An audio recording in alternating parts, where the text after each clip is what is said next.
ആരാധിക്കുന്നു, ഞങ്ങൾ ആരാധിക്കുന്നു. യേശുവേ അങ്ങേ ആരാധിക്കുന്നു. നീ നല്ലവൻ, സർവവല്ലഭൻ, അങ്ങെപ്പോലൊരു ദൈവമില്ല. നീ നല്ലവൻ, സർവവല്ലഭൻ, അങ്ങെപ്പോലൊരു ദൈവമില്ല. ഹല്ലേലൂയ, ഹല്ലേലൂയ, ഹല്ലേലൂയ, ഹല്ലേലൂയ, ഹല്ലേലൂയ, ഹല്ലേലൂയ. ചെന്നൈ ബൈബിൾ കൺവെൻഷൻ ഫിയാൽ 2016. എൻ്റെ വാക്ക് ശ്രവിക്കുന്ന നിങ്ങളോട് ഞാൻ പറയുന്നു, ശത്രുക്കളെ സ്നേഹിക്കുവിൻ, നിങ്ങളെ ദ്വേഷിക്കുന്നവർക്ക് നന്മ ചെയ്യുവിൻ, ശപിക്കുന്നവരെ അനുഗ്രഹിക്കുവിൻ, അധിക്ഷേപിക്കുന്നവർക്ക് വേണ്ടി പ്രാർത്ഥിക്കുവിൻ. ഒരു ചെകിട്ടത്ത് അടിക്കുന്നവന് മറ്റേ ചെകിട് കൂടി കാണിച്ചു കൊടുക്കുക. മേലങ്കി എടുക്കുന്നവനെ കുപ്പായം കൂടി എടുക്കുന്നതിൽ നിന്ന് തടയരുത്. നിന്നോട് ചോദിക്കുന്ന ഏതൊരുവനും കൊടുക്കുക. നിന്റെ വസ്തുക്കൾ എടുത്തുകൊണ്ട് പോകുന്നവനോട് തിരിച്ച് ചോദിക്കരുത്. മറ്റുള്ളവർ നിങ്ങളോട് എങ്ങനെ പെരുമാറണമെന്ന് നിങ്ങൾ ആഗ്രഹിക്കുന്നുവോ അങ്ങനെ തന്നെ നിങ്ങൾ അവരോടും പെരുമാറുവിൻ. നിങ്ങളെ സ്നേഹിക്കുന്നവരെ നിങ്ങൾ സ്നേഹിക്കുന്നതിൽ എന്ത് മേന്മയാണുള്ളത്? പാപികളും തങ്ങളെ സ്നേഹിക്കുന്നവരെ സ്നേഹിക്കുന്നുണ്ടല്ലോ. നിങ്ങൾക്ക് നന്മ ചെയ്യുന്നവർക്ക് നിങ്ങൾ നന്മ ചെയ്യുന്നതിൽ എന്തു മേന്മയാണുള്ളത്? പാപികളും അങ്ങനെ ചെയ്യുന്നുണ്ടല്ലോ. തിരിച്ചു കിട്ടുമെന്ന് പ്രതീക്ഷിച്ച വായ്പ കൊടുക്കുന്നതിൽ എന്തു മേന്മയാണുള്ളത്? കൊടുത്തിടത്തോളം തിരിച്ചു കിട്ടുമെന്ന പ്രതീക്ഷയിൽ പാപികളും പാപികൾക്ക് വായ്പ കൊടുക്കുന്നില്ലേ?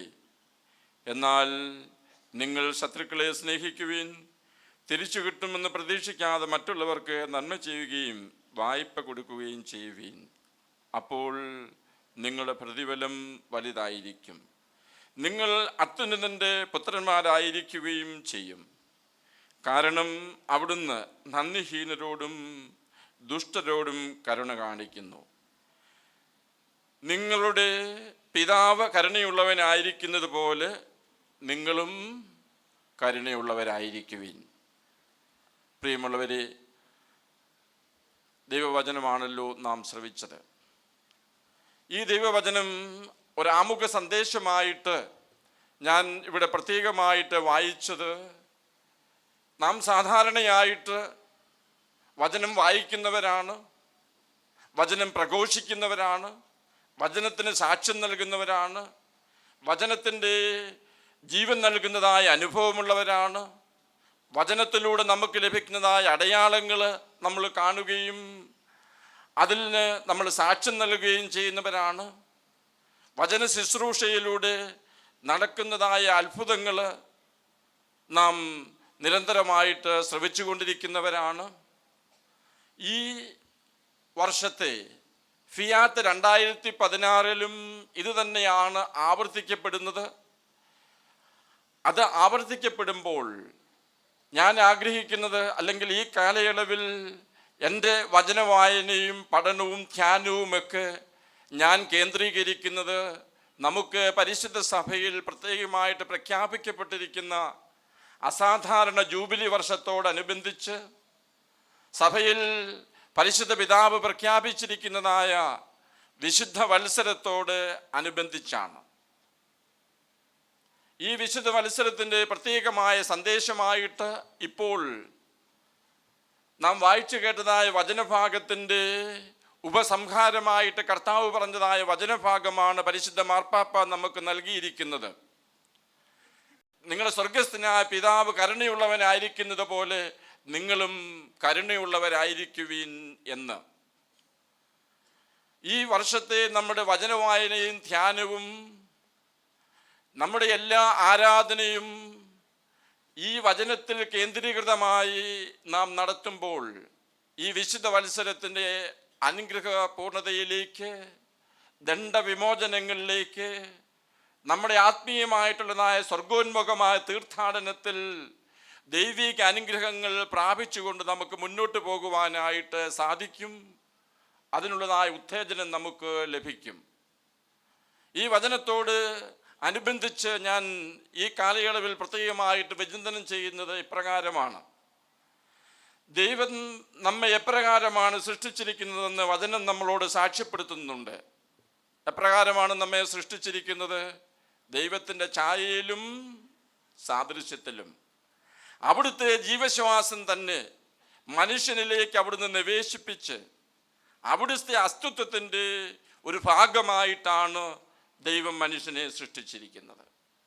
അതുകൊണ്ട് തന്നെയാണ് മനുഷ്യൻ സൃഷ്ടിയുടെ മകുടമായിരിക്കുന്നത്. മറ്റെല്ലാ സൃഷ്ടികളും ദൈവത്തിൻ്റെ കരവേലയാകുമ്പോൾ ദൈവത്തിൻ്റെ ജീവശ്വാസത്തിൽ, ദൈവത്തിൻ്റെ അസ്തിത്വത്തിൽ മനുഷ്യനെ പങ്കുചേർത്തിരിക്കുന്നത് കൊണ്ടാണ് മനുഷ്യൻ സൃഷ്ടിയുടെ മകുടമായിരിക്കുന്നത്. വിശുദ്ധ യോഹന്നാൻ ശ്ലീഹ, സ്നേഹത്തിൻ്റെ വലിയ അപ്പസ്തോലൻ, തൻ്റെ കണ്ണുകൾ കൊണ്ട് കാണുകയും വിരൽ കൊണ്ട് സ്പർശിക്കുകയും താൻ രുചിച്ചു നോക്കുകയും ചെയ്തതായ കർത്താവായ യേശു ക്രിസ്തുവിലുള്ളതായ ദൈവസ്നേഹത്തിൻ്റെ അനുഭവത്തിലൂടെ ദൈവത്തെ അവിടുന്ന് നിർവചിക്കുന്നത്, വിശുദ്ധ യോഹന്നാൻ ശ്ലീഹ നിർവചിക്കുന്നത് എന്തായിട്ടാണ്? ദൈവം സ്നേഹമാകുന്നു എന്നാണ്. അപ്പോൾ ദൈവം സ്നേഹമാണ്. ദൈവത്തിൻ്റെ സത്ത എന്ന് പറയുന്നത് സ്നേഹമാണെങ്കിൽ ദൈവത്തിൻ്റെ ഛായയിലും സാദൃശ്യത്തിലും സൃഷ്ടിക്കപ്പെട്ടതായ നമ്മുടെ സത്തയും അടിസ്ഥാനപരമായിട്ട് സ്നേഹം തന്നെയാണ്. അതുകൊണ്ടാണ് വിശുദ്ധ യോഹന്നാൻ ശ്ലീഹ തുടർന്ന് പറയുന്നത്, ദൈവത്തെ സ്നേഹിക്കുന്നവൻ തൻ്റെ സഹോദരനെ സ്നേഹിക്കുന്നു എന്ന്. തൻ്റെ സഹോദരനെ ദ്വേഷിക്കുകയും ദൈവത്തെ സ്നേഹിക്കുകയും ചെയ്യുന്നുവെന്ന് പറയുന്നവൻ വ്യാജം പറയുന്നുവെന്നും അവിടുന്ന് നമ്മെ പ്രബോധിപ്പിക്കുന്നത് ഈ കാരണത്താൽ തന്നെയാണ്.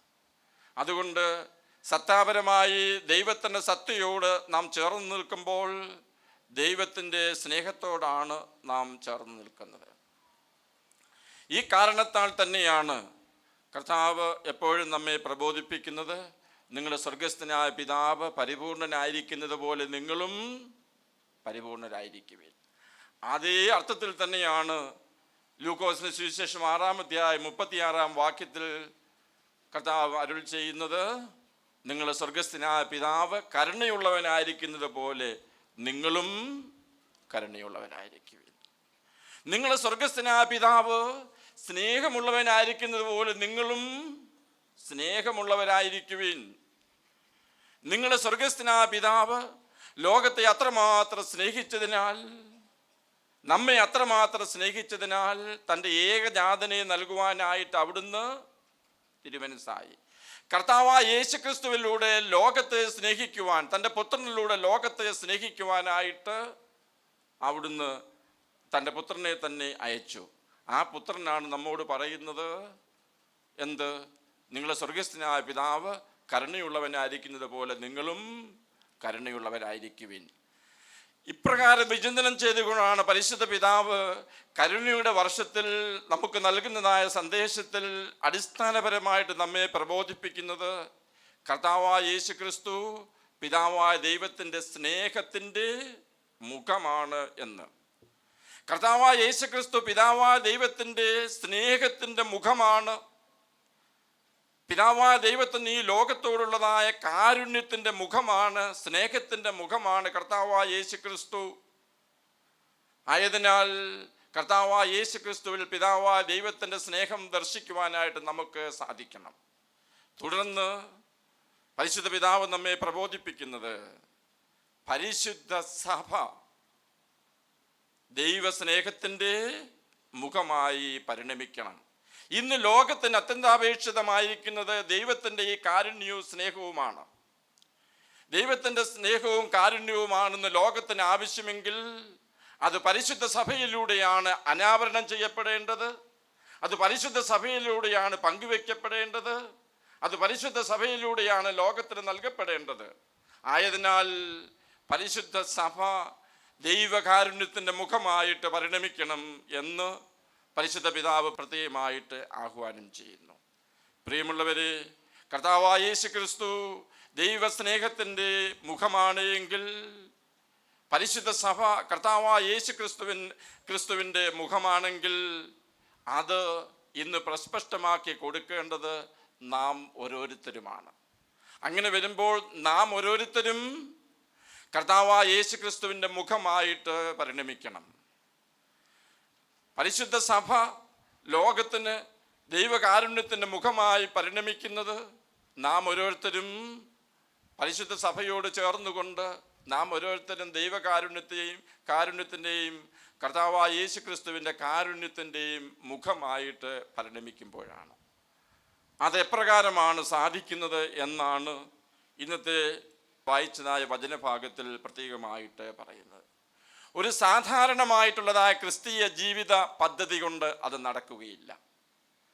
നിങ്ങൾ സ്വർഗസ്ഥനായ പിതാവ് കരുണയുള്ളവനായിരിക്കുന്നത് പോലെ നിങ്ങൾ കരുണയുള്ളവരായിരിക്കുവീൻ എന്ന് പറഞ്ഞത് ഒരു സുദീർഘമായിട്ടുള്ളതായ ക്രൈസ്തവ ജീവിതത്തിൻ്റെ മാർഗരേഖ നമുക്ക് നൽകിയതിന് ശേഷം അതിൻ്റെ ഉപസംഹാരമായിട്ടാണ് കർത്താവ് പറയുന്നത്, നിങ്ങൾ സ്വർഗസ്ഥനായ പിതാവ് കരുണയുള്ളവനായിരിക്കുന്നത് പോലെ നിങ്ങളും കരുണയുള്ളവരായിരിക്കുവീൻ എന്ന്.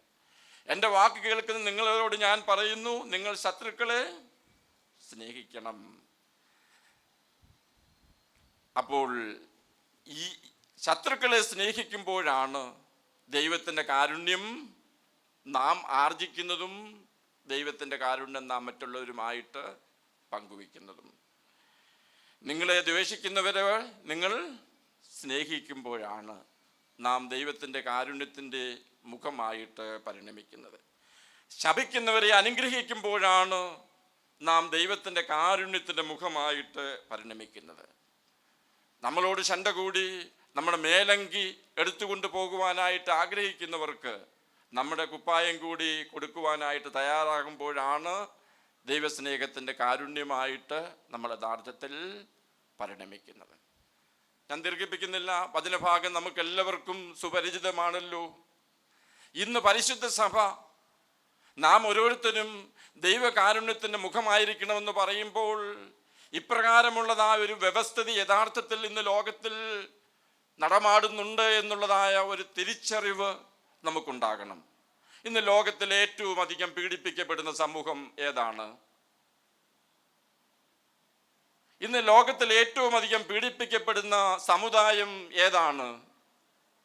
ഇന്ന് ലോകത്തിൽ ഏറ്റവും അധികം പീഡിപ്പിക്കപ്പെടുന്ന മതം ഏതാണ്?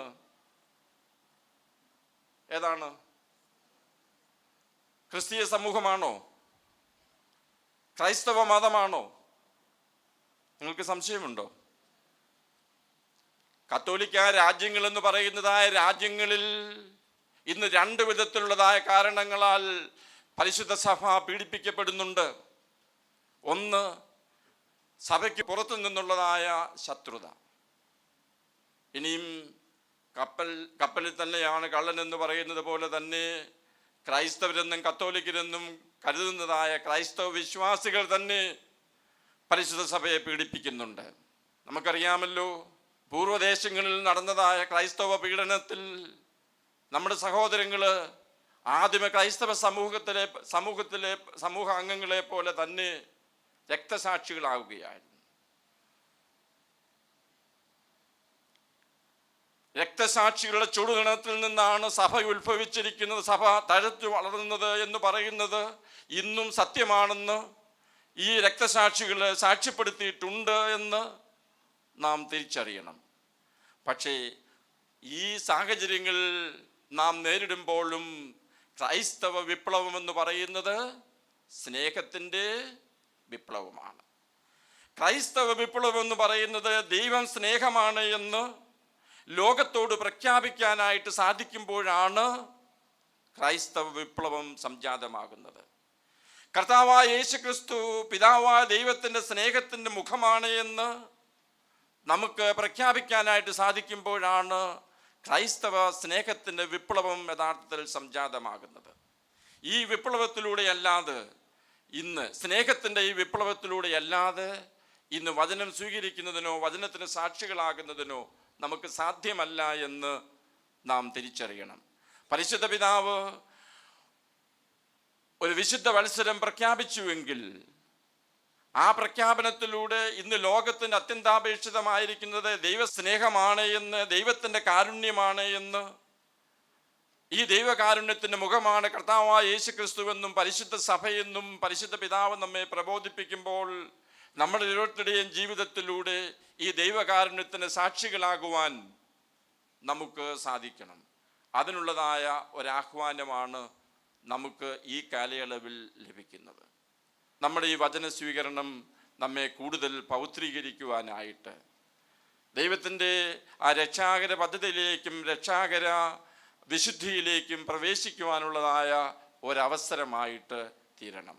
അപ്രകാരം ദൈവത്തിൻ്റെ സ്നേഹവും അവിടുന്ന് നമുക്ക് നൽകുന്നതായ വിശുദ്ധീകരണവും അത് കൂടുതൽ ആഴപ്പെടുവാനുള്ളതായ ഒരു അവസരമായിരിക്കട്ടെ എന്ന് ഞാൻ നിങ്ങളോട് ചേർന്നുകൊണ്ട് പ്രാർത്ഥിക്കുന്നു.